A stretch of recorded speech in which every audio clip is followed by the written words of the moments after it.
Lecture দেওয়ার শখ আছে, আর এই ভুলের সুযোগ তো ডেভিল অবশ্যই নিবে। এটা তো তোর অজানা নয় মারুফ, তাহলে এইরকম ভুল কিভাবে করলি?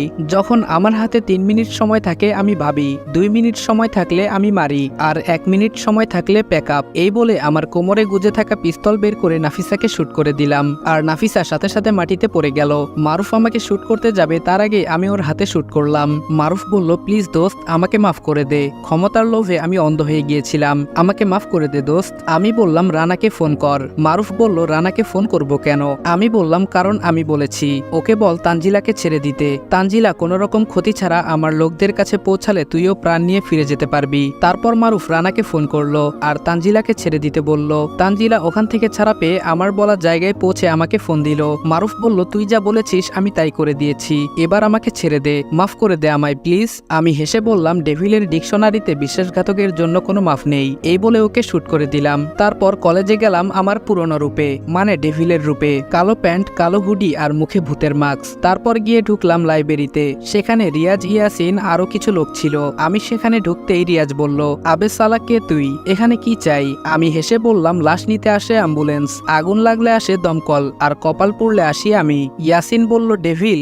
আমি বললাম, yes, thinking of the devil and the devil is here. Riaz বলল, একাই এসেছিস? আমরা তো ভেবেছিলাম গ্যাং নিয়ে আসবি। আমি আবারও হেসে বললাম, গ্যাং নিয়ে আসে গ্যাংস্টার, আর আমি একা আসি মনস্টার। ইয়াসিন বলল, এখানে এসে তো গেছিস, কিন্তু বেঁচে ফিরতে পারবি না। ও আর কিছু বলতে যাবে তার আগেই ওদের পেছনে দাঁড়িয়ে থাকা ওদের লোকগুলো সব এক এক করে মাটিতে লুটিয়ে পড়লো, যা দেখে ওরা অবাক হলো এবং ভয়ও পেল।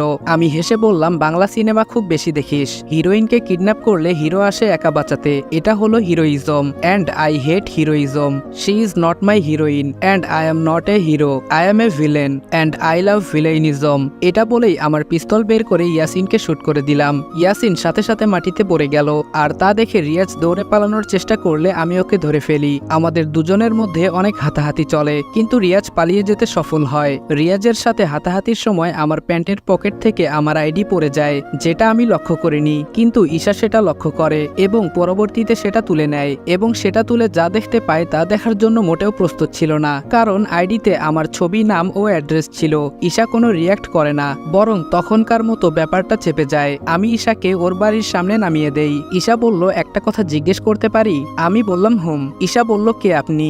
আমি বললাম, devil, the king of dark world. Isha বলল, আপনি বললেন আপনি কোনো হিরো নন, আর আমিও হিরোইন নই, আপনি একজন ভিলেন, তাহলে আপনি আমাকে কেন বাঁচালেন? আমি বললাম, কারণ আপনি আমার জন্য বিপদে পড়েছিলেন, আর আমাকে ধরার জন্য ওরা আপনাকে আটক করেছিল তাই। ঈশা বলল, কিন্তু কেন?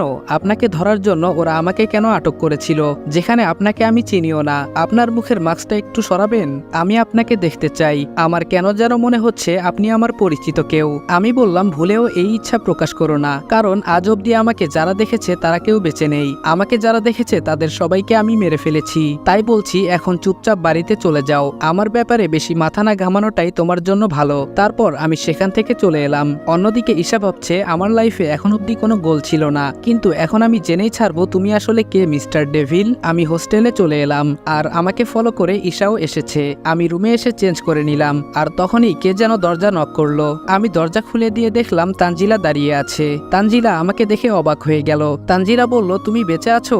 আমি বললাম, হ্যাঁ, এসো ভেতরে। তানজিলা বলল, আমি তো ভেবেছিলাম তোমাকে বোধহয় আমি চিরদিনের জন্য হারিয়ে ফেলেছি, জানো আমি খুব ভয় পেয়ে গিয়েছিলাম আজ। আমি বললাম, কেন?